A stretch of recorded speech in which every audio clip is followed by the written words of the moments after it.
Hello, എല്ലാവർക്കും എൻ്റെ പുതിയൊരു വീഡിയോയിലേക്ക് സ്വാഗതം കേട്ടോ. അപ്പോൾ കുറച്ച് നാളത്തെ ഇടവേളയ്ക്ക് ശേഷം ഞാൻ വീണ്ടും ഒരു ലോങ് വീഡിയോ ആയിട്ട് വന്നിരിക്കുകയാണ്. ഒരു ലോങ് ഷോർട്ട് വീഡിയോ കേട്ടോ. അപ്പോൾ ഇന്നൊരു സാറ്റർഡേ ആണ്. അപ്പോൾ ഇന്ന് വർക്കൊന്നുമില്ല, ഫ്രീ ആണ്. അപ്പോൾ ഞങ്ങളുടെ ഒരു ഫ്രണ്ട് വരുന്നുണ്ട്. അങ്ങനെ കുറച്ച് വിശേഷങ്ങളൊക്കെ ഉള്ളൊരു ദിവസമാണ് കേട്ടോ. അപ്പോൾ രാവിലെ ഒരു 9:30 ആകുമ്പം തച്ചുക്കുട്ടനെയൊക്കെ വിളിച്ച് എണീപ്പിച്ചു. പിന്നെ ഞാൻ ഉപ്പുമാവ് ഉണ്ടാക്കി. റവ ഉപ്പുമാവാണ് കേട്ടോ ഉണ്ടാക്കിയിട്ടുണ്ടായിരുന്നത്. എനിക്ക് പണ്ട് ഒട്ടും ഇഷ്ടമില്ലാതിരുന്ന ഒരു സാധനമാണ് കേട്ടോ ഈ റവ ഉപ്പുമാവ്. പക്ഷേ ഇപ്പം ഞാൻ എൻ്റേതായിട്ടുള്ളൊരു പുതിയൊരു റെസിപ്പി എൻ്റേതായിട്ടുള്ള സ്റ്റൈൽ ഉണ്ടാക്കിയപ്പോൾ എനിക്ക് ഭയങ്കര ഇഷ്ടമായി. അതുപോലെ സിദ്ധുവിനും തച്ചുവിനൊക്കെ ഭയങ്കര ഇഷ്ടമാണ്, അവരൊക്കെ നന്നായിട്ട് കഴിക്കും. അപ്പം ഇതുണ്ടാക്കാനായിട്ട് ഞാനിപ്പം നമുക്ക് കടയിൽ നിന്ന് വറുത്ത് റവയാണ് കിട്ടുന്നതെങ്കിൽ പോലും ഞാനത് വീണ്ടും വറുക്കാറുണ്ട്. അതൊരു ലൈറ്റ് ബ്രൗൺ ഷെയ്ഡ് ആവുന്നവരെ വറുത്ത് മാറ്റി വെച്ചിട്ട് പിന്നെ അതുപോലെ നമുക്ക് വേണ്ട കടുക് പൊട്ടിക്കുക, സവാള ഇടുക, പിന്നെ അതുപോലെ നട്ട്സോ പീനട്ടോ അങ്ങനെ എന്ത് വേണമെങ്കിലും നമുക്ക് ആഡ് ചെയ്യാം കേട്ടോ. അതൊക്കെ ഇട്ടിട്ട് നമ്മളിപ്പം ഒരു ഗ്ലാസ് റവയാണെന്നുണ്ടെങ്കിൽ ഒരു 1.25 ഗ്ലാസ് വെള്ളം ഒഴിച്ചിട്ട് തിളപ്പിച്ച ശേഷം പിന്നെ റവയിട്ട് നന്നായിട്ട് അതിനെ മിക്സ് ചെയ്യുക. പിന്നെ ഞാൻ എഗ്ഗ് ബോയിൽ ചെയ്തിട്ടുണ്ടായിരുന്നു, പപ്പായ, നട്ട്സ് അങ്ങനെയുള്ള സാധനങ്ങളൊക്കെ ചെറിയിട്ടുള്ളതായിരുന്നു കേട്ടോ എൻ്റെ ബ്രേക്ക്ഫാസ്റ്റ്. പിന്നെ ചോറ് വെക്കുന്നത് വളരെ ഈസി ആയിട്ടുള്ള പരിപാടിയാണ്. ഈ ചട്ടിയിൽ ചോറ് തിളപ്പിച്ച ശേഷം ജസ്റ്റ് ആ റൈസ് കുക്കറിൽ ഇറക്കി വെച്ച് കഴിഞ്ഞാൽ ചോറ് വെന്ത് കിട്ടും കേട്ടോ. പിന്നെ ഇതാണ് കേട്ടോ അശ്വതി. ഇപ്പം ഞങ്ങൾ കുറേ നാളായിട്ടുള്ളൊരു ഫ്രണ്ട്ഷിപ്പാണ്. അപ്പോൾ എൻ്റെയും സിദ്ധുവിൻ്റെ ഒരു കോമൺ ഫ്രണ്ടാണ് കേട്ടോ അശ്വതി. അപ്പോൾ അശ്വതി വന്നതും തന്നെ തച്ചു അശ്വതിയായിട്ട് ഭയങ്കര കമ്പനിയായി, അവളുടെ കൂടെ കളിയും കാര്യങ്ങളൊക്കെ ആയിട്ടോ. പിന്നെ ഉച്ചക്കത്തേക്ക് ഞങ്ങൾ ചിക്കൻ എടുത്തിട്ടുണ്ടായിരുന്നു. അപ്പോൾ ചിക്കൻ കറി, ഫ്രൈ എല്ലാം ഉണ്ടാക്കി, സലാഡ് ഉണ്ടാക്കി. അപ്പോൾ അങ്ങനെയൊക്കെ ആയിരുന്നു ഞങ്ങളുടെ ഉച്ചക്കത്തെ ലഞ്ച്. പിന്നെ ലഞ്ചെല്ലാം കഴിഞ്ഞ് ഞങ്ങൾ കുറച്ച് നേരം റെസ്റ്റ് എടുത്തു. അത് കഴിഞ്ഞ് വൈകുന്നേരം ഇന്ന് പബ്ബിൽ പോകാമെന്നാണ് കേട്ടോ വിചാരിക്കുന്നത്. അപ്പം അശ്വതി വല്ലപ്പോഴാണ് വരാറുള്ളത് ഇതുപോലെ. അപ്പോൾ വരുന്ന സമയത്ത് ഞങ്ങൾ ഇതുപോലെ പുറത്തൊക്കെ പോകാറുണ്ട്, അതുപോലെ പബ്ബിൽ അങ്ങനെയുള്ള സ്ഥലത്തൊക്കെ പോയി ജസ്റ്റ് ഒന്ന് ചില്ല് ചെയ്യാറുണ്ട് കേട്ടോ.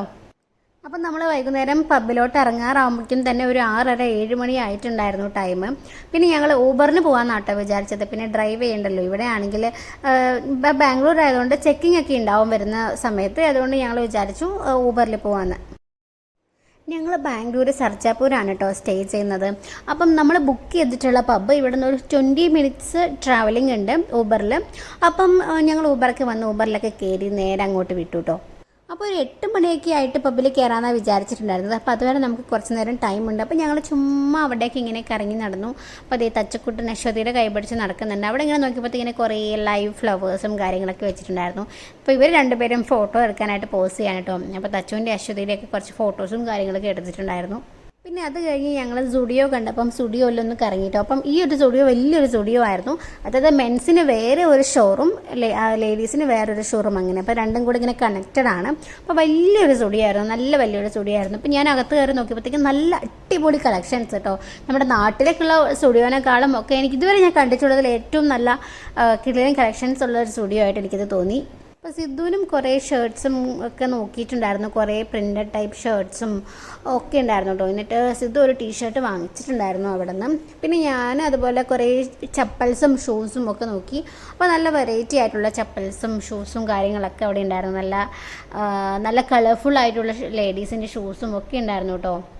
റേറ്റ് പിന്നെ അറിയാലോ, അഫോർഡബിൾ ആയിട്ടുള്ള പ്രൈസൊക്കെ ആയിരുന്നു. അപ്പം ഞാൻ ഇതിന് മുൻപും സ്റ്റുഡിയോന്ന് 2 ചപ്പൽസ് വാങ്ങിച്ചിട്ടുണ്ടായിരുന്നു, ഒരു ഹീൽസ് വാങ്ങിച്ചിട്ടുണ്ടായിരുന്നു, അതുപോലെ ഒരു ക്രോക്സൊക്കെ വാങ്ങിച്ചിട്ടുണ്ടായിരുന്നു. ഞാനത് ഇടയ്ക്കിടയ്ക്ക് യൂസ് ചെയ്യാറുണ്ട്.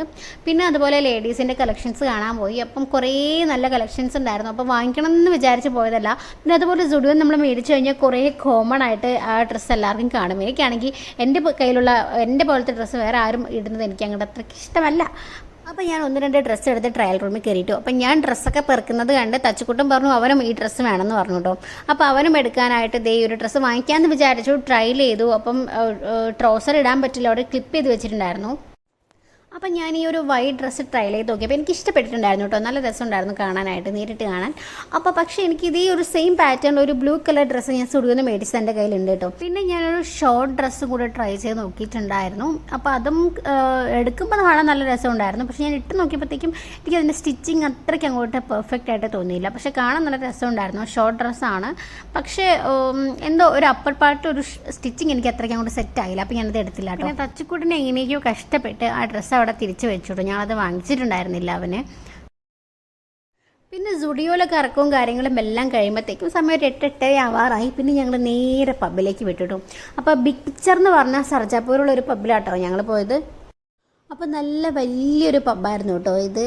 അതുപോലെ നല്ല സ്പേഷ്യസ് ആണ്. കുറേ ആൾക്കാർക്ക് അറ്റ് എ ടൈം ഇരിക്കാൻ പറ്റുന്ന സീറ്റ് അറേഞ്ച്മെൻറ്റും കാര്യങ്ങളും എല്ലാം ഉണ്ടായിരുന്നു. അപ്പോൾ തച്ചു കയറിപ്പോയത് അവിടെ ലൈറ്റ് ഉണ്ട്. അപ്പോൾ ആ ലൈറ്റ് കണ്ടപ്പോൾ ഭയങ്കര എക്സൈറ്റ്മെൻ്റ് ആയി. ഞങ്ങൾ തച്ചുവിനെ പബ്ബിൽ കൊണ്ടുപോയിട്ട് ഏകദേശം ഒരു വർഷമായിട്ടോ. ഒരു വർഷത്തിന് മുൻപായിരുന്നു ഞങ്ങൾ വീണ്ടും മുൻപ് ബാംഗ്ലൂർ ഉണ്ടായിരുന്ന സമയത്ത് അവനെ പബ്ബിൽ കൊണ്ടുപോയത്. പിന്നെ അപ്പോൾ അവന് ഇത്രയും ബോധം ഉണ്ടായിരുന്നില്ല. ഇപ്പോൾ കുറച്ചും കൂടെ ബോധം വെച്ച ശേഷം ഞങ്ങളിത് ഇപ്പോഴാണ് കേട്ടോ പബ്ബിൽ പോകുന്നത്. അപ്പോൾ ഞങ്ങളുടേത് സീറ്റ് വന്നിട്ട് സെക്കൻഡ് ഫ്ലോറിലായിരുന്നു ഉണ്ടായിരുന്നത്. അപ്പോൾ ഞങ്ങൾ നേരെ സെക്കൻഡ് ഫ്ലോറിലേക്ക് വിട്ടു. അപ്പോൾ അവിടേക്ക് നല്ല വൈബായിരുന്നു. നല്ല ചിൽ വൈബ് കാര്യങ്ങളും മ്യൂസിക്കൊക്കെ ആയിട്ട് ആൾക്കാർ എൻജോയ് ചെയ്യുന്നുണ്ടായിരുന്നു കേട്ടോ. അപ്പോൾ ഫുൾ ലൈറ്റ്സ് ഓണൊക്കെ ആയിരുന്നു. അപ്പോൾ കാണാൻ നല്ല വൈബായിരുന്നു. അപ്പോൾ ഞങ്ങൾ കുറേ വീഡിയോസും ഫോട്ടോസും ഒക്കെ എടുത്തിട്ടുണ്ടായിരുന്നു. എനിക്കിഷ്ടപ്പെട്ടു കേട്ടോ. നല്ല അറ്റ്മോസ്ഫിയർ. നമുക്കിങ്ങനെ നല്ല ഫാമിലി ആയിട്ടും ഫ്രണ്ട്സൊക്കെ ആയിട്ട് ഇങ്ങനെ സംസാരിച്ച് കുറേ നേരം ഇരുന്ന് പതുക്കെ കഴിക്കാനാണല്ലോ നമ്മളൊക്കെ പബ്ബിൽ പോകുന്നത്. അപ്പോൾ എനിക്ക് ഭയങ്കര ഇഷ്ടപ്പെട്ടു. നല്ലൊരു പബ്ബായിരുന്നു കേട്ടോ. അപ്പോൾ തച്ചു ആണെങ്കിലും അതുപോലെ ഭയങ്കര എക്സൈറ്റഡ് ആയി. അവൻ ഇത്രയും ലൈറ്റ്സും മ്യൂസിക്കും ഇങ്ങനൊരു അറ്റ്മോസ്ഫിയറിലേക്ക് അവൻ കുറച്ച് നാൾക്ക് ശേഷം ഇപ്പോഴാണല്ലോ വരുന്നത്. അപ്പോൾ അവനെ ഇപ്പോൾ പിന്നെയും മുൻപത്തെക്കാളും കുറച്ചും കൂടെ ഓർമ്മ വെച്ച് തുടങ്ങിയത് കൊണ്ടും കാര്യങ്ങൾ തിരിച്ചറിയുന്നത് കൊണ്ടൊക്കെ ആളും ഭയങ്കര എക്സൈറ്റഡിലായിരുന്നു. പിന്നെ ഞങ്ങളിങ്ങനെ കുറേ പാട്ടൊക്കെ പാടി ഞാൻ തച്ചും കുറേ ഡാൻസൊക്കെ ചെയ്തിട്ടുണ്ടായിരുന്നു കേട്ടോ. പിന്നെ ഞങ്ങൾക്ക് അവർ ഡ്രിങ്ക്സിൻ്റെയും ഫുഡിൻ്റെയൊക്കെ മെനു കൊണ്ടുവന്ന് തന്നിട്ടുണ്ടായിരുന്നു. അപ്പോൾ ഞങ്ങൾ ആദ്യം ഡ്രിങ്ക്സ് ഓർഡർ ചെയ്തു. അപ്പോൾ ഡ്രിങ്ക്സിൻ്റെ പേരൊന്നും ഞാൻ മെൻഷൻ ചെയ്യുന്നില്ല. അപ്പോൾ തച്ചുക്കുട്ടിന് പിന്നെ അവരൊരു ആപ്പിൾ ജ്യൂസ് കോംപ്ലിമെൻ്റ് ആയിട്ട് കൊണ്ടുവന്ന് കൊടുത്തിട്ടുണ്ടായിരുന്നു കേട്ടോ. അപ്പോൾ ഞങ്ങൾ ഡ്രിങ്ക്സ് ഓർഡർ ചെയ്തു. പിന്നെ അതുപോലെ ഫുഡ് കഴിക്കാനായിട്ട് ഞങ്ങളൊരു പോർക്കിറ്റപ്പ് ഓർഡർ ചെയ്തിട്ടുണ്ടായിരുന്നു. പിന്നെ ബീഫ് സ്റ്റീക്ക് ഓർഡർ ചെയ്തിട്ടുണ്ടായിരുന്നു. പിന്നെ അതേപോലെ കൊറിയൻ ക്ലാസിക് ചിക്കൻ ഇങ്ങനെയുള്ള 3 സംഭവങ്ങളായിരുന്നു കേട്ടോ ഞങ്ങൾ ഓർഡർ ചെയ്തിട്ടുണ്ടായിരുന്നത്. അവിടെ നല്ല രസമായിരുന്നു കേട്ടോ ഇരിക്കാനായിട്ട്. കാരണം നല്ലൊരു ഡാർക്ക് വൈബായിരുന്നു ടോട്ടലി അവിടെ ഉണ്ടായിരുന്നത്. ഞങ്ങൾ കുറച്ചധികം നേരം തന്നെ വെയിറ്റ് ചെയ്തിട്ടുണ്ടായിരുന്നു. കാരണം അത്യാവശ്യം ഒക്യുപ്പൈഡ് ആയിരുന്നു സീറ്റ്സ് എല്ലാം. അതുകൊണ്ട് അത്യാവശ്യം തിരക്കുണ്ടായിരുന്നു. അപ്പോൾ ഫുഡൊക്കെ കിട്ടിയതിന് ശേഷം പിന്നെ ഞങ്ങൾ പതുക്കെ ആസ്വദിച്ച് പതുക്കെ ടൈം എടുത്തിട്ടാണ് കേട്ടോ ഞങ്ങൾ ഫുഡൊക്കെ കഴിച്ചത്. അപ്പോൾ നമ്മൾ ഓർഡർ ചെയ്ത ഡ്രിങ്ക്സ് എല്ലാം അത്യാവശ്യം നല്ല ടേസ്റ്റുള്ള സംഭവങ്ങൾ തന്നെയായിരുന്നു കേട്ടോ. ഞങ്ങൾക്ക് എല്ലാവർക്കും ഭയങ്കര ഇഷ്ടപ്പെട്ടു. നല്ല പബ്ബായിരുന്നു കേട്ടോ. പിന്നെ അതുപോലെ ഫുഡും അതുപോലെ നല്ല ടേസ്റ്റ് ഉണ്ടായിരുന്നു. പോർക്കിറ്റപ്പ് സിദ്ധുവിന് ഈ പോർക്കിൻ്റെ ഈ ഒരു ഡിഷ് ഭയങ്കരമായിട്ട് ഇഷ്ടമായി എന്നാണ് പറഞ്ഞത്. എനിക്ക് പോർക്കിനോട് അത്രയ്ക്ക് വലിയൊരു താല്പര്യമില്ല.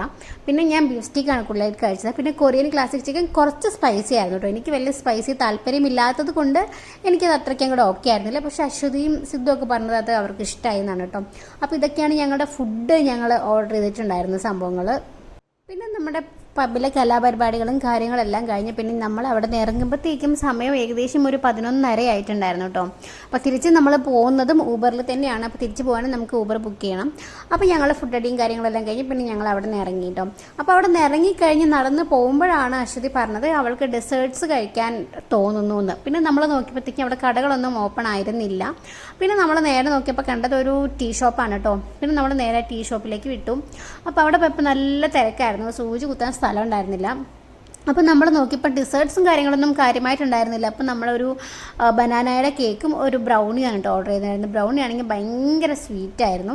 പിന്നെ അതുപോലെ ബനാനയുടെ കേക്ക് നല്ല ടേസ്റ്റ് ഉണ്ടായിരുന്നു കേട്ടോ. അപ്പോൾ ഞങ്ങൾ സീറ്റില്ലാത്തതുകൊണ്ട് ദേ ഒരു കടയുടെ ഫ്രണ്ടിലാട്ടോ ഇരുന്ന് ഡിസേർട്ട്സൊക്കെ കഴിച്ചത്. പിന്നെ ഞങ്ങൾ അതെല്ലാം കഴിഞ്ഞ് നേരെ വീട്ടിലേക്ക് വിട്ടു കേട്ടോ. അപ്പോൾ നിങ്ങൾ ആദ്യമായിട്ടാണ് എൻ്റെ ചാനൽ കാണുന്നതെന്നുണ്ടെങ്കിൽ ലൈക്ക് ഷെയർ സബ്സ്ക്രൈബ് ചെയ്യണം കേട്ടോ. അപ്പം നല്ലൊരു വീഡിയോയും കണ്ടൻസും ഒക്കെ ആയിട്ട് നമുക്ക് വീണ്ടും കാണാം. അപ്പം സ്റ്റേ ട്യൂൺഡ്. ബൈ.